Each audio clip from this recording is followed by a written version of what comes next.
literally mean above the genetics. Epigenetics are those traits which are due to the stable and inherited changes which are in the chromosomes, but these changes are not in the sequence of the DNA.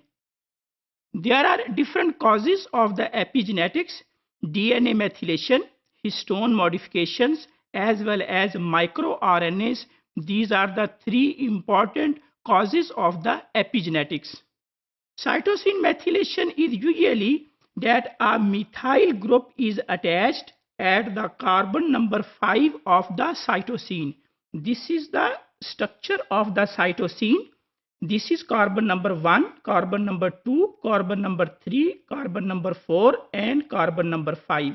So at carbon number 5, a methyl group CH3 group is attached. This is the conversion of cytosine into methylated cytosine. We can see here that cytosine is methylated. Again here that cytosine is methylated. DNA methylation or the cytosine methylation is epigenetics, but it is not the changes in the sequence of the DNA. These can be considered as modifications to the DNA sequence or modifications to the chromosome structure, but actually these changes are not in the sequence of the DNA. There are two primary mechanisms by which epigenetics occur. The first phenomena is called as cytosine methylation, while the second phenomena is called as modifications of the histones. So these are two primary mechanisms by which epigenetics occurs. Molecular mechanism, that how methylation occurs in the DNA sequence and how there are post-translational modifications of the histones. Here we can see that this is the structure of the chromosome.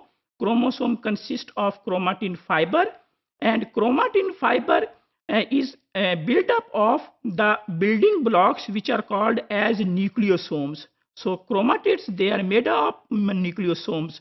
So within the nucleosome there are histones. There are 8 molecules of the histone within each nucleosome, and within these histones there are post-translational modifications that can be in the form of acetylation or in the form of phosphorylation. So these are the common methods by which there are post-translation modifications to the histones. While on the other hand, in case of DNA sequence, this is DNA sequence where we can see that our DNA is methylated. Here is C, while here is G, and C is methylated. A methyl group is attached to the cytosine. So here is methyl group that is attached to the cytosine of the DNA. So there are two basic mechanisms by which epigenetics occur. One is the histone post-translational modifications, and second is the DNA or the cytosine methylations. Here we can also see in detail that how histone modifications occurs.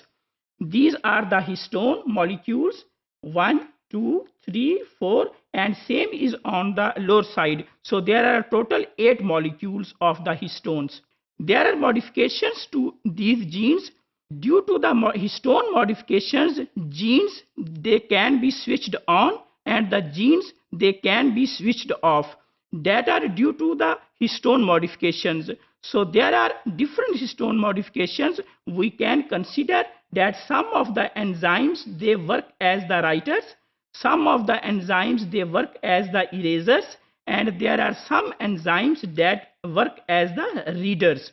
Some enzymes, they add histone modifications, so they can be considered as the writers, while those enzymes, they remove the histone modifications, they can be considered as the erasers, while those proteins or those enzymes that enhance the gene expression or block the gene expression, they can be considered as the readers.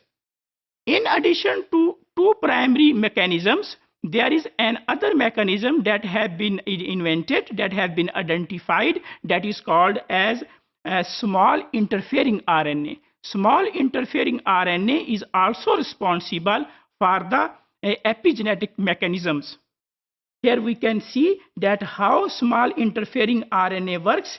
There is a double-stranded RNA. This double-stranded RNA ultimately converts into siRNA duplex, and as a result of certain reactions, this siRNA is converted into single-stranded RNA. That single-stranded RNA forms a complex with the messenger RNA. So when this siRNA forms the complex with the messenger RNA, that block the working of the messenger RNA or the translation of the messenger RNA and silence that messenger RNA, so the gene no more will be functional. So small interfering RNA is also a phenomena that is behind the epigenetics. If we do the comparison between the genetics and the epigenetics, in case of genetics, we can see this is genetics and this is epigenetics. In case of genetics, there are the mutations, and mutations are on the sequence of DNA.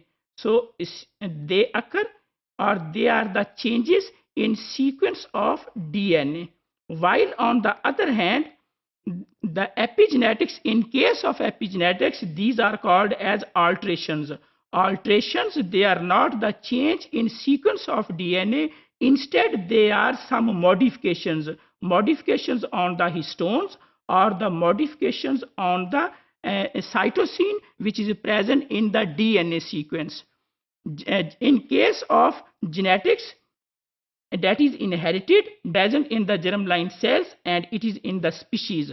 While in case of epigenetics, it is stable in the soma cells, and there is variability between the cells and between individual to individual. So we can conclude that in case of genetics, there are the mutations, or there is a variation in the sequence of the DNA, while in case of epigenetics, there are certain alterations to the sequence of DNA, that is addition of the methyl group on the cytosine, or it can be by acetylation or phosphorylation. So we can conclude that epigenetics is a phenomena, that is certain changes occur in the structure of the chromosomes, while in case of genetics, the changes that are in the sequence of the DNA. Epigenetics is a stable and heritable phenomena, but that is not the change in the sequence of the DNA.